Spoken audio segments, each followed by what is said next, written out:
So, you voted for Hillary. You were with her, and now you're dejected, despondent, despairing, not just of your president, not just of your country, but of that institution that you once held to be inviolable and unquestionable, sacred, democracy itself. You're realizing, perhaps for the first time in your life, that there is no magical incantation by which 50% plus 1 of the voting public, or 50% minus 1, thank you, Electoral College, can somehow touch a button on a screen or tick a box and legitimize a ruling class to which you did not consent, to which you do not give your assent. Well, this is a pretty profound political moment you're having right now. You are, for the first time, at the cusp of really questioning the fundamental makeup of this system and why you've been playing along with it all this time. I guess there are a few different things that you can do at this point, one of which, as many people probably will, is to sit down on your hands and wait patiently 4 years so that you have another chance to once again go into the magical voting booth and cast your spell, and hopefully if you say the incantation just right this time, your guy or gal will get into office, and it'll be someone with a D after their name. Yay! Or you could go and pick up your pitchfork or your torch, metaphorically or literally, and go burn down your communities and beat up people who have different political opinions than you and start a riot. Or you could take the Clinton Pledge. I'm here today to offer you the chance to take the Clinton Pledge. The Clinton Pledge is actually quite simple. It says that I will hold any administration to the same standard that I hold the Trump administration. Not my president. I agree. Donald Trump is not your president. But that also means Barack Obama wasn't your president. Bill Clinton wasn't your president. Fill in your favorite Democratic name was not your president either.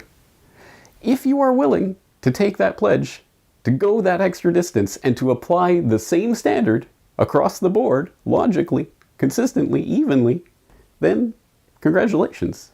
You have taken the Clinton Pledge. And if you do so, please leave in the comment section. Just say, I took the Clinton Pledge. Let's use Clinton Pledge hashtag if you're sharing this on social media. Let's get it trending, guys. Okay, back to reality. No one is likely to take that pledge, or at least admit to taking it, or to get it trending on social media. But the question really is, why not?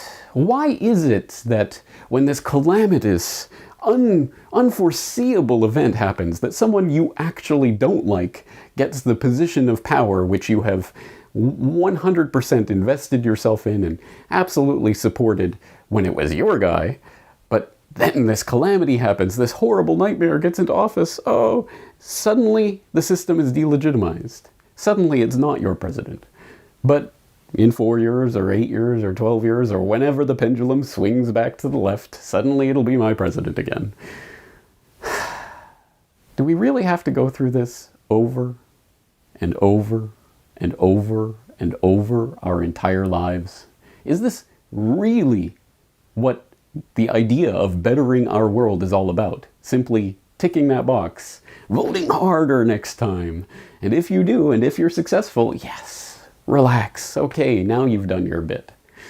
Is that really what this is all about? I posit to you that it isn't. And I know that most people who voted for Clinton probably aren't watching this video anyway.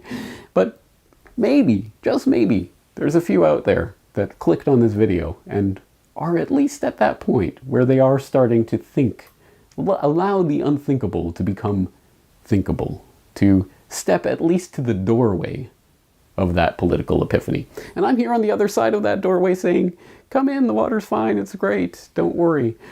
There's plenty of room for everyone. Every single person who desires peaceful coexistence can step through that door and realize that the ruling class is not legitimized in a voting booth. Now, there are some pretty profound ramifications from that seemingly simple understanding, that simple insight. But I don't want to pre-bias you or prejudge you or force you in any particular philosophical direction. I want you to explore this idea. Just let it sit there for a while. Just explore it. Of course, I will provide some links in the show notes if you want to think about some of the ramifications of that. What does it mean? What does it mean if there is no legitimate ruling class known as government? What if there is no magical spell that somehow makes this ruling oligarch your president? What does that really mean? It's not so scary as it might sound at first glance. I know. Trust me, I've been there. And stepping through that doorway is a big mental hurdle. But once you do, I think you'll find some things that you like. So, again, I'll throw in some links in the show notes if you are interested in exploring that. And I'll tell you what, I'll make it even better. On Wednesday, I'm going to come back and I'm going to explain this in a little more detail.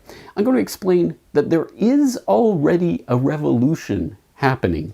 A revolution that truly is transforming the world that has nothing, absolutely nothing to do with presidential politics, with going to a voting booth, with ticking a box. It has nothing to do with that, but it is achieving incredible changes. Really exciting, wonderful things that are bringing people together in ways that were literally never conceivable before now. So if you're interested in that, I invite you to join me here on Wednesday at this same time and channel, and I hope I'll see you there. Thanks for listening. This is James Corbett of CorbettReport.com.